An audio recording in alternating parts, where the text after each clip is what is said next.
Santarém.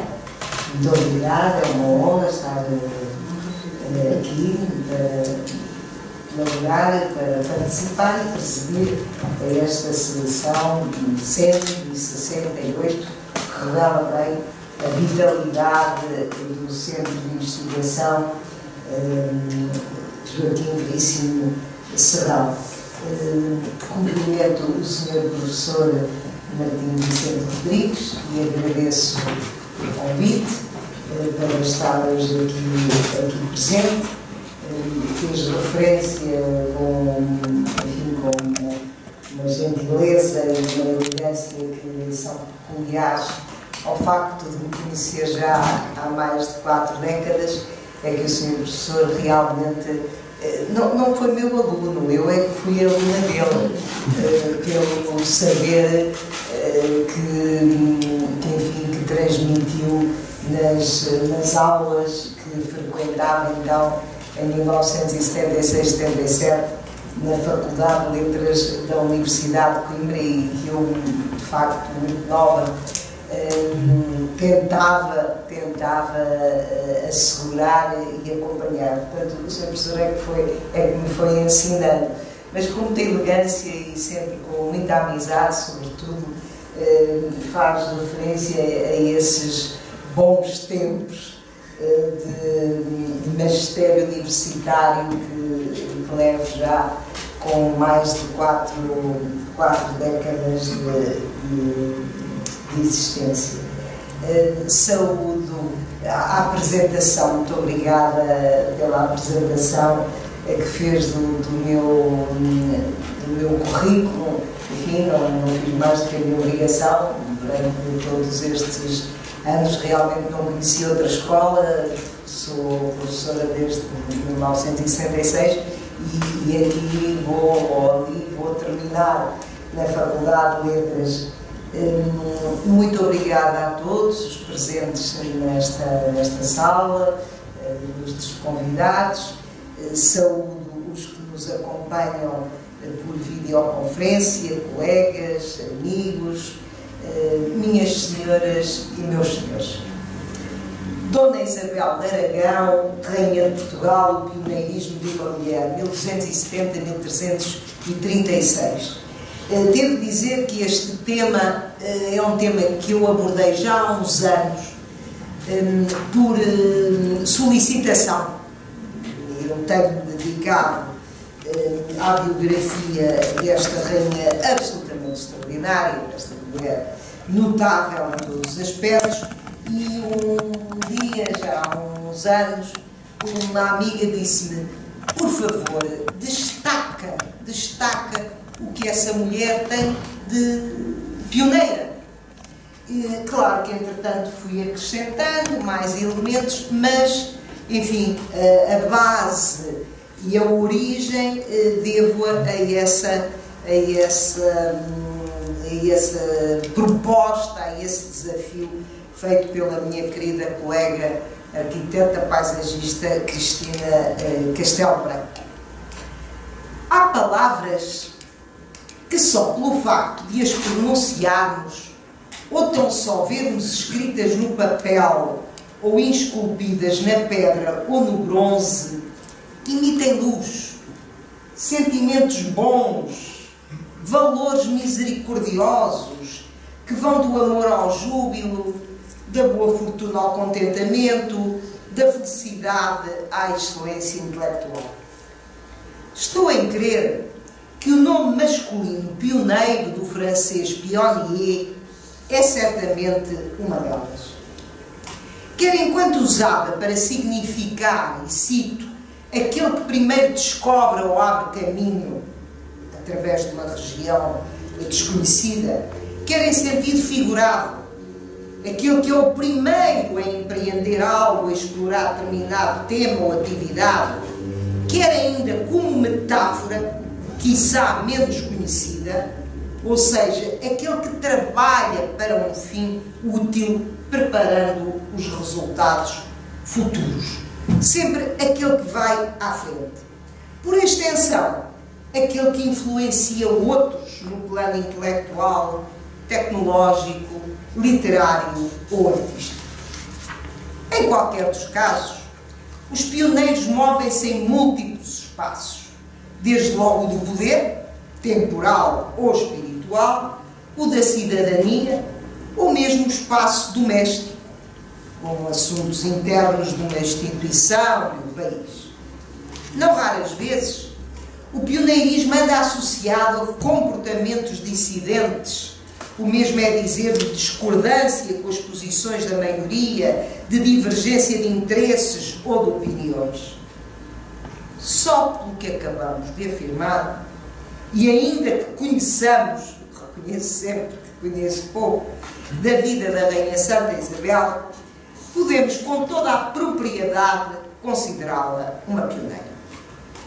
Confesso antes de tudo que a leitura que faço há vários anos da vida e da obra da Rainha Santa, e que para esta ocasião revi e conferi, procura ser muito pessoal. Omitirei por isso dados, factos, datas de todos sobejamente conhecidos, a fim de salientar outros cuja força original projetou para os dias de hoje, de forma admirável, respostas, ideias e comportamentos. Quero referir a energia do nome com que seu pai, Pedro III, rei de Aragão, e sua mãe, Constança Doana Stauffen, princesa de Nápoles, a batizaram: Isabel. Etimologicamente, este nome provém do onomástico hebraico Eliseba, que pode significar Deus jurou, ou Deus é plenitude, perfeição. Encontramos também a forma grega, Elizabeth, enquanto sua tia-avó, irmã da avó materna, Santa Isabel da Hungria, usou naturalmente a forma húngara, Erzsébet, que significa o meu Deus conheceu. Procuro, com estas considerações, pensar que dar o nome Isabel àquela criança que nasceu talvez em Zaragoza ou Barcelona, nos inícios de fevereiro de 1270, parece ter sido, podemos dizer hoje, só por si, um sinal auspicioso das muitas virtudes que mais tarde, já mulher, de coroa na cabeça e cetro na mão, vai piedosa e abundantemente praticar. Virtudes que descobrimos nas fontes mais personalizadas, como são os 2 testamentos que mandou redigir na primeira pessoa em 19 de abril de 1314 e já viúva em 22 de dezembro de 1327, respectivamente. Do primeiro, diga-se que a Rainha Santa, com pouco mais de 40 anos, fala escassos meses depois da morte de sua jovem filha, Dona Constança, que contava apenas 23.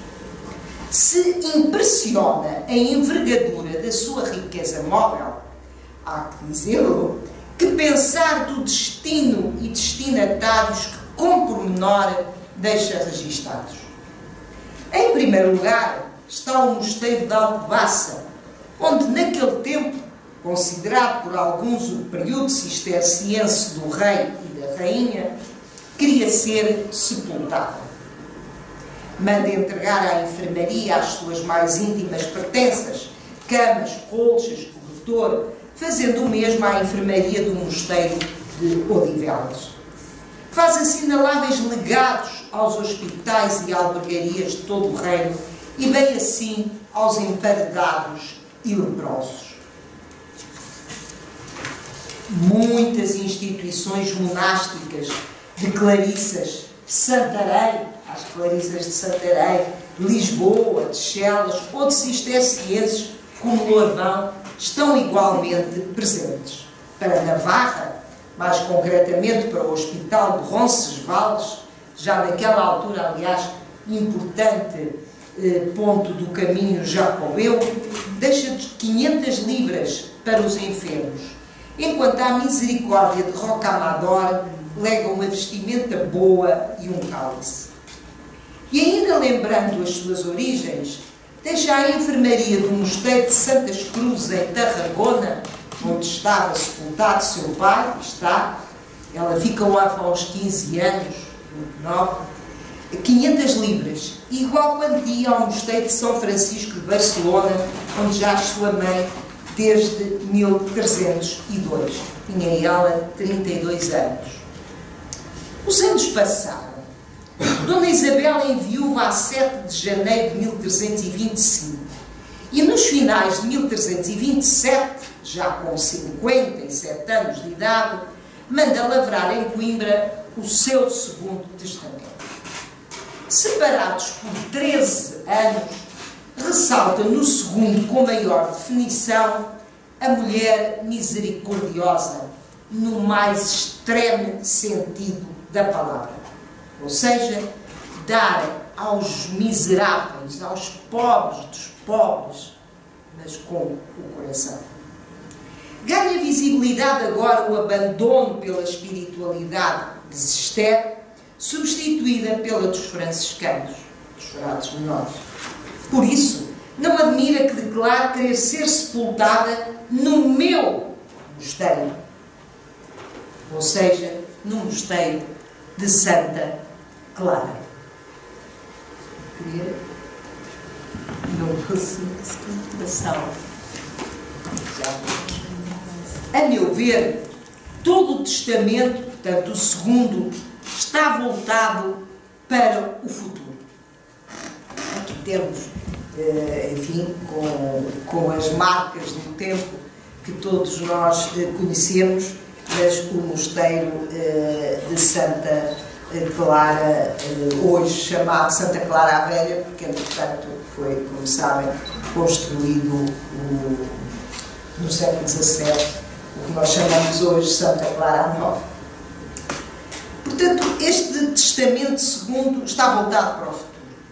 A hora é dos ramos da árvore, não da raiz. Deixa a coroa de esmeraldas a sua nora, que trata por filha, enquanto Maria e Leonor, suas netas, ficavam com relíquias e peças de ourivesaria.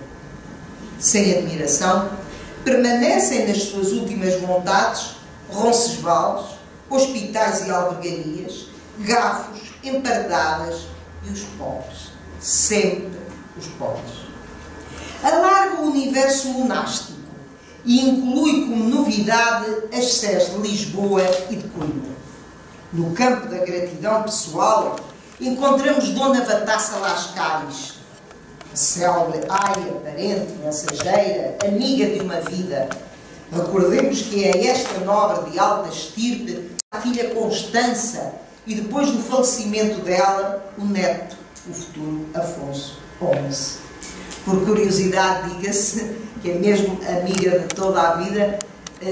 Dona Vatassa morre em 25 de abril de 1336 e a Rainha Santa morre em 4 de julho de 1336. Portanto, morrem no mesmo ano, com um intervalo de 2 ou 3 meses. Legatário muito especial é, sem dúvida, o mosteiro de Santa Clara de Coimbra. E leio: mando a minha capela, o conjunto das alfaias litúrgicas, a esse mosteiro, com cruzes de ouro e de prata, e com cálices e turíbulos e vestimentas, e 12.000 libras para obras, vez que foram necessárias, como na legenda, embora resumida, podemos conhecer. Mais à frente, a rainha decide: a minha coroa das pedras amarelas, que chamam citrinas, e o entocado, e o oral, e o véu, e a santa, que eu mandava pôr às noivas que casavam na minha casa, que a abadesa a empreste àquelas que casarem e que lhe a torne depois. É realmente uma peça maravilhosa que está no Museu Nacional Machado de Castro. É hoje considerado uma imagem relicária da Virgem e do menino toda em prata dourada, com granadas e esmaltes. Mas o mosteiro de Santa Clara continuará a ser a força centrípeta da sua vida e obra. Por isso, nos inícios de 1328, a 12 de março, faz um importante codicilo a esta casa, doa o passe real ao convento para o Hospital de Santa Elizabeth. E qual pioneira vai à frente, estabelece que esse hospital tem 15 homens e 15 mulheres pobres de vergonha. Daqueles que a pobreza ainda hoje explora, oprime, humilha. E 15 mulheres de boa vida. Pessoas que tenham alguma integridade moral. Com 50 anos ou mais de idade. Portanto, o termo a partir do qual se é já velhice, digamos.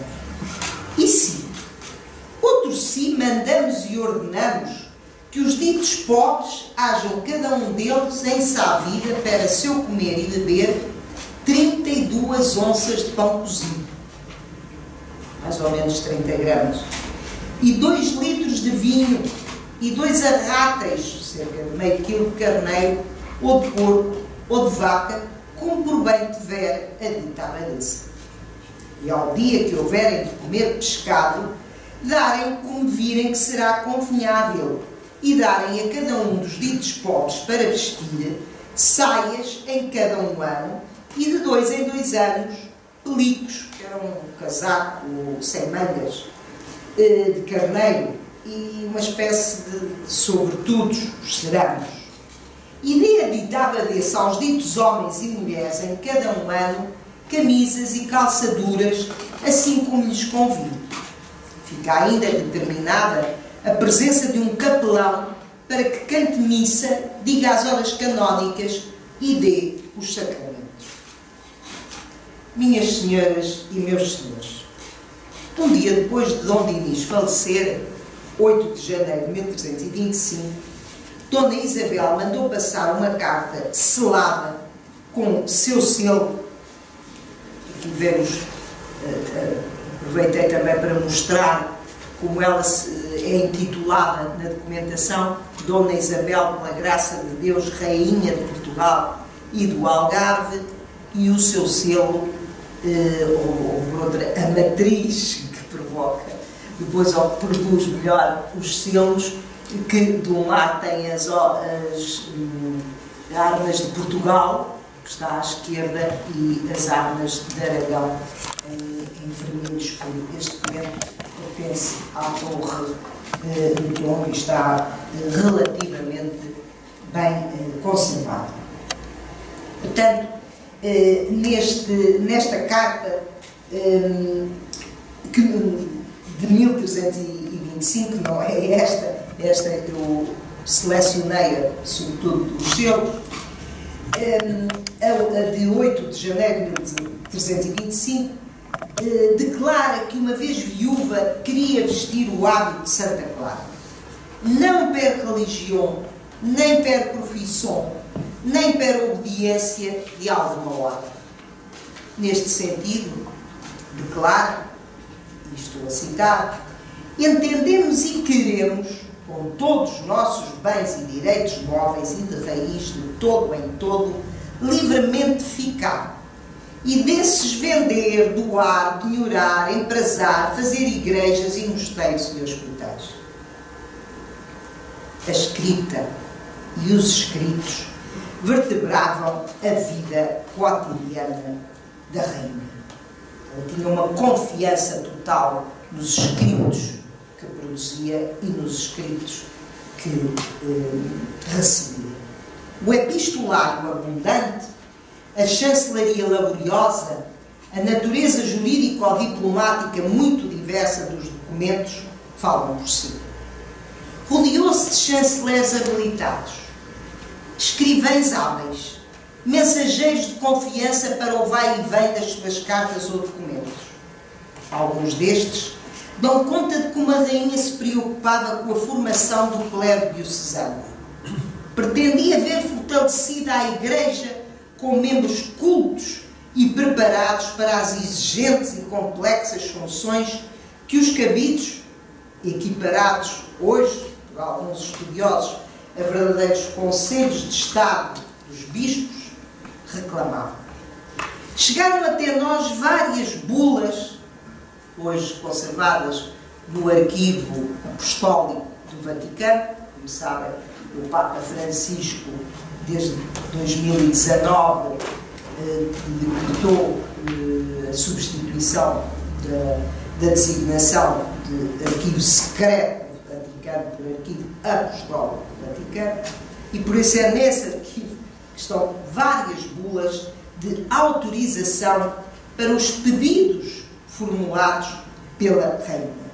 Por exemplo, em 1323, o Papa João XXII concede a dignidade cônjuge a Estevão Dades, chanceler da Rainha, e permite que ele possa ler e ouvir direito na Universidade de Coimbra durante 2 anos. Por sua vez, mestre Gonçalo Martins, doutor em leis, é contemplado com o canonicato na sede de Lisboa. Paralelamente, reveladoras da ação diplomática pioneira da Rainha são as chamadas cartas de crença. O mesmo é dizer documentos que dão crédito e poderes a alguém para representar uma entidade perante outra, cabendo ao portador prestar informações ou resolver negócios. Desempenharam esse papel Pedro Gonçalves, Estevão Dade, que era seu chanceler, Martim Pérez, colasso da Rainha, Raimundo de Monterros, arcediago da Guarda, enfim, Dona Batassa, em grande parte porque ela era uma amiga muito estreita. A maior parte destas cartas eram dirigidas a seu irmão, o irmão mais velho, Jaime II, falecido em 1327. O propósito é sempre manter sigilo sobre algum assunto, dando vantagem à informação oral, que só podia de facto ser transmitida por figuras de confiança da Rainha. Entretanto, o texto dos textos sobre a Rainha é conhecido pelo livro que fala da boa vida que fez a Rainha de Portugal, Dona Isabel. E com muita probabilidade terá sido escrito pelo seu confessor Salvado Martins, bispo de Lamego, entre 1331 e 1349. Infelizmente, desconhece-se o paradeiro do original.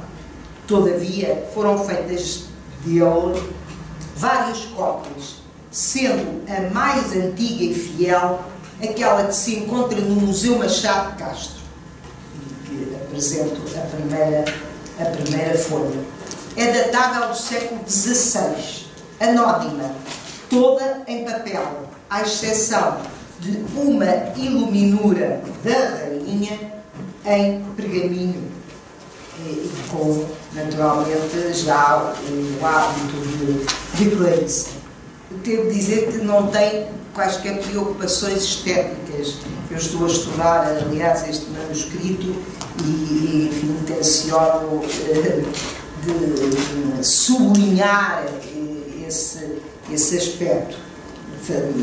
Se foram as Clarissas, como eu penso, que mandavam fazer esta cópia, porquê mandá-la fazer num material suporte mais pobre que podiam ter à disposição, ou seja, o papel, e só diminuir aqui em pergaminho. Bom, é considerada, todavia, uma biografia típica, composta de 3 partes: o nascimento, a vida e a morte. É nela que bebemos a mais antiga referência que se conhece à peregrinação que Santa Isabel faz a Santiago de Compostela, concretamente em julho de 1325.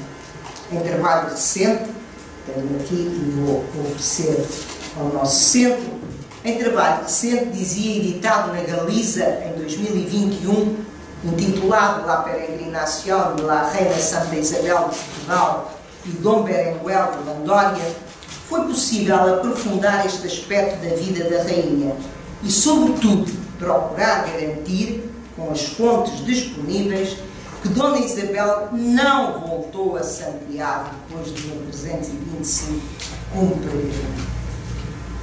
Quando no dia 25 de julho de 1325, à hora da missa, a Rainha de Portugal e Dom Berenguel, então arcebispo de Compostela e emissário papal ao nosso reino, por várias vezes, há sem dúvida um reencontro de duas figuras maiores da diplomacia europeia de então. Pondo de lado aspectos da romaria, aliás em qualidade e quantidade reduzidas na geografia referida, diga-se que a Rainha ofereceu ao apóstolo, entre muitos bens valiosos, a mais nobre coroa que possuía, incrustada de grande número de pedras preciosas. E escreve o hagiógrafo, e cito: a mula era enfreada de um freio que não era senão ouro e prata e pedras preciosas, e ainda uns panos de ondas da ilha de Geeba, que é uma ilha, como sabem, na Grécia, com sinais de Portugal e de Aragão, em que andava muito aljofre. Aqui temos uma lindíssima pintura do século XVI que retrata, enfim, como pintura, a chegada da Rainha Santa a Santiago de Compostela. Destaquei, como podem ver, os ainda hoje tradicionais atributos do peregrino, não é? O bordão, a bolsa, a escarcela, como se dizia, o chapéu com abas largas por causa do sol e as vieiras, noutra que mostrarei à frente, vêem-se mesmo duas no chapéu. Pela sua parte, Dom Berenguel, aqui está ela a oferecer a coroa. Pela sua parte, Dom Berenguel obsequiou a rainha com um bordão em forma de tau e uma escarcela para, segundo o biógrafo, parecer romeira de Santiago. Com licença, podemos ver então o que para nós hoje é uma relíquia. Está no mosteiro de Santa Clara Nova, à guarda mesmo da confraria da Rainha Santa Isabel. Fez-se também, como direi à frente, sepultar com estes objetos relíquias. Realmente a Rainha recebe das mãos de Dom Berenguel o bordão em forma tal e uma escarcela que nós vemos aqui. O bordão e a escarcela foram sepultados junto da rainha e só em 1611, quando o túmulo foi aberto, foram retirados. Primeiro conserva-se, como acabei de dizer, na posse da confraria da Rainha Santa Isabel, e a escarcela desapareceu. Diz-se, dizem os cronistas, que foi oferecida à Dona Margarida de Áustria, mulher de Filipe III de Portugal. A rainha regressa a Portugal. Aqui esperavam-na por mais de uma década muitos caminhos, daqueles verdadeiramente estreitos, íngremes, sinuosos, que ela continuaria a percorrer com a bênção de Jesus Cristo e do Divino Espírito Santo, cuja festa, em ato pioneiro, é instituída pela Rainha Santa em Dom Dinis, como sabem, em Alenquer, onde mandaram erguer um templo para perpetuar a paz alcançada entre Dom Dinis e seu filho Dom Afonso. Algumas notas finais. As marcas maiores do pioneirismo da Rainha Santa são, a meu ver, os rasgos de coragem, de cristã, de risco de vida, de ruptura, de inteligência e de saber que experimentou em diferentes e múltiplas situações que não pude aqui pormenorizar. na vida da Rainha Santa, tudo nos autoriza a que ela consideraria o seu tempo, tal como os seus olhos o viam, inaceitável. Inaceitável pelo domínio cruel e injusto sobre os desfavorecidos. Inaceitável pelas dores físicas e morais dos pobres. Inaceitável pela fome dizimadora. Inaceitável pelas guerras sem causa e sem fruto. Inaceitável e contra a natura. Para a Rainha Santa, não poderia ser natural o pai lutar contra o filho, o irmão contra o irmão, o tio contra o sobrinho. Contra a natureza eram igualmente, e são, as crianças sem pai e sem mãe, os doentes e os velhos abandonados, as prostitutas exploradas e perseguidas, as meninas e os meninos sem pão, sem vestido, sem amor. Aqui nasce a pioneira. Todavia, poderemos ser tentados a recordar que a Rainha Santa era da mais alta linhagem europeia, neta, filha, mulher, irmã, mãe, avó e sogra de reis e rainhas. A riqueza móvel era exuberante e a de raiz grandiosa. Pergunte-se, como poderia então entender as misérias, as carências, as angústias dos outros? Aqui nasce, e socorro-me do padre António Vieira, a mulher mais santa porque rainha. Na verdade, ontem como hoje, será necessário ser órfão, viúvo, pobre, para avaliar e lutar contra o sabor amargo da desventura e da injustiça? Aqui está a mulher singular, pioneira, porque sentiu com poucos que os privilégios, as riquezas, os poderes desse tempo em que viveu a descaracterizavam.